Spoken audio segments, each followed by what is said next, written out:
And several harms to the body can be from any kind of form. It can be from radiation. It can be from food contaminants, from disinfectants, which we've talked about, that are carcinogenic as well. And I am very honored to have as a guest today Lorraine Moret, who is a very knowledgeable person as a geoscientist about deteriorated uranium and the effect in our body. Lorraine, are you on air? Yeah, can you hear me? Yes, I can. Good morning. Good. Good morning. Yeah, how are you thank this morning? Yeah, very good. Thanks for being the guest on Parker Pathway today. Did you hear the intro of what I exposed on the FDA? Yes, I did. What do you think of that? Well, my comment is that the all of these government agencies were set up by the military and the Atomic Energy Commission to hide the effects of radiation from bomb testing in nuclear power from the American people. Mm-hmm. So it's no surprise at all. Yeah.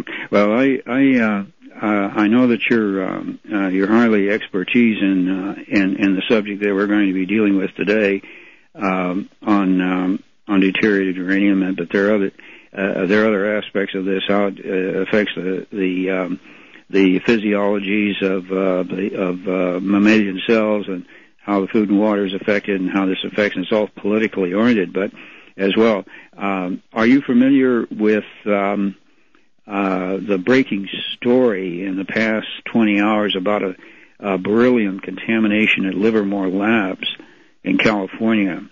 Well, have you heard about that? I worked at Livermore for 2 years. I was in charge of the sampling database for the Superfund project. Mm-hmm. And basically, Livermore is a scientific whorehouse. And of course, they have beryllium contamination. I haven't heard this story, but the whole town is completely contaminated in the region. And just from their activity exploding depleted uranium out at Site 300, every person who's had their hair tested in the San Francisco Bay Area, I've been told by a hair analysis person, has uranium in their hair. Mm-hmm. So you just can't have a nuclear facility or a nuclear bomb factory and not poison the whole region. Mm-hmm. Yeah. What is the story? Well, the story is to me a cover story. What they're doing is saying that beryllium has been in contamination out there for a year or so, maybe longer. Decades. Yeah, but that's the cover story. Yeah. And then at least 3 people have died from the ingestion of the metal and beryllium. And, of course, the symptoms for beryllium are very close to other symptoms that affect the lung. Some are tumor-oriented, have the cough, the usual look-alike of asbestos poisoning.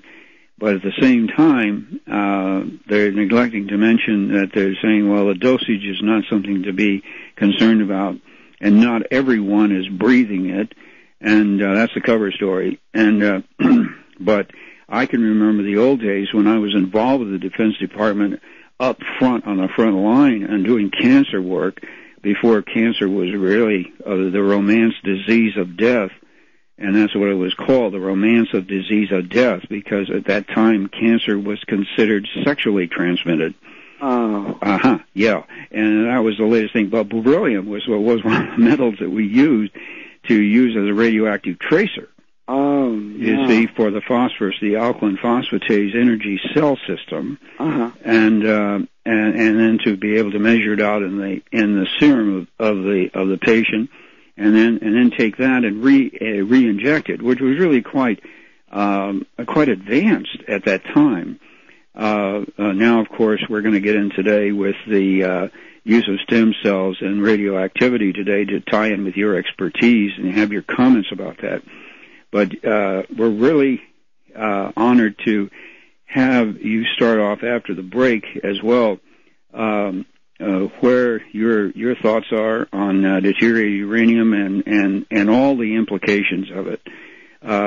The listeners are going to have a rare treat here, because there are not many people walking around on this earth that know as much, that can expose as much concerning how far we've gone in terms of contamination on this planet and in people's bodies with uranium byproducts. I mean, it's almost gotten to the point where Einstein's equation, energy changes to mass. Yeah. It's turned out to be that we're the mass, and in a lot of other ways. I've done extensive writings on this subject too, as well. And there's the editorial on the Republic Broadcasting Network page on chloramine causes collateral health damage, and I've suggested that drinking water have a black label. Yes. And I'm not joking. And of course we've facilitated the FDA on their own to develop some kind of concept to be able to change the concept of we better look at the biosensor concept of how our products that we make with drugs and the use of the kinds of waters that we're using affect the manufacturing of the drugs. Well, I know personally, and you can add to this as well, even better than I can, is the fact that I know absolutely hands down that the water that's used in the pharmaceutical industry is radioactive. Oh, I'm sure. And number two, the function of radioactivity for food sterilization is it's good for molds and fungus, but it's not going to do you much good for protein assimilation in the human body, even though I know ionization has got to be done somewhere along the line. It's done already for spices. So, but you can start anywhere you like with your whole concept of how you got into exposing to the world the knowledge that you have, and also how you had. I'm interested personally in whistleblowing concepts, because I have felt for a long time that whistleblowers are the unsung heroes of this country, and they do more for this country than some people could ever believe. You could take a full force of people trying to go up against the government, but why would the government want to keep it from happening? And I can know that with the interview with Dr. Anthrax, that I didn't interview her on Parker Pathways. That's a government deal, but you take a little person like that and put him in Iran and fall in love with a guy from the Mideast, and look what the hell happened. Yeah, I know.